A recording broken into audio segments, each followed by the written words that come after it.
వాస్తు విజ్ఞానానికి స్వాగతం. నేను ప్రభాకర్, వాస్తు ప్లానర్. నేను ఒక వాస్తు పరిశోధకుడిని. మనం ఇప్పుడు హిందూపూర్ కిరికేరలో ప్రకాష్ అన్న గారి ఇంటి దగ్గర ఉన్నాము. అది వచ్చేసి మన వాస్తు విజ్ఞానం యూట్యూబ్ ఛానల్లో వీడియో ఉందండి. అది ఆ ఇల్లు నేను వీడియో తీసినప్పుడు మొదట్లో ఫస్ట్ తీసినాను వీడియో. అది ఒకసారి చూడండి. ఇది 1 ఎకరా స్థలం అండి. ఇది పడమరలో road, Bengaluru, Hindupur Bengaluru main road అండి. అది ఏమన్నా 4 లైన్ వస్తే మళ్ళీ ఇబ్బంది అవుతుందని చెప్పి కొంచెం ముందుకు జరిపి ప్లాన్ చేసి ఇచ్చినాను ఇల్లు. ఇవి వచ్చేసి మెయిన్ కరెంట్ లైన్స్ ఉన్నాయి, దానికన్నా ముందుకు చేసినాను. అంటే ఈ ప్లాట్లో దక్షిణానికి అనమాట ఇల్లు. దానికి వెనక పక్క పడమర పక్క రోడ్డు దగ్గరికి ఎంత ఖాళీ స్థలం ఉందో దానికంటే ఎక్కువ ఆ ఇంటికి తూర్పుకి అంత ఖాళీ స్థలం ఉంది. ఆ ఇంటికి వాయువ్యంలో ఒకటి వీళ్ళ పాతిల్లు ఉంది. ఇంట్లో ఉన్నారు వాళ్ళు. ఆ ఇల్లు కట్టిన తర్వాత ఇంట్లో నుంచి అక్కడికి షిఫ్ట్ అయినారు. ఈ ఇంటికి ఇప్పుడు నేను రావడానికి కారణం ఏమంటే, ఇది పశువుల పాకగా చేద్దామని చెప్పి ఫోన్ చేసింటే వచ్చినాను.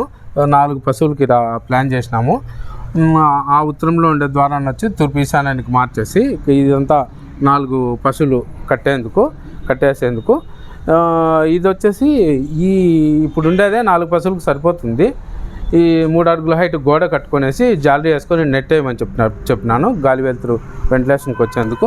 ఇది వచ్చేసి ఈశాన్యంలో ఒక 3 అడుగుల హైటు, ఒక 2 అడుగులంత పంచ, అది 2 అడుగులంత పంచ తీసుకొనేసి ఇది ఎంట్రన్స్ పెట్టుకోమన్నాను, పెద్ద గేట్ పెట్టమని చెప్పి.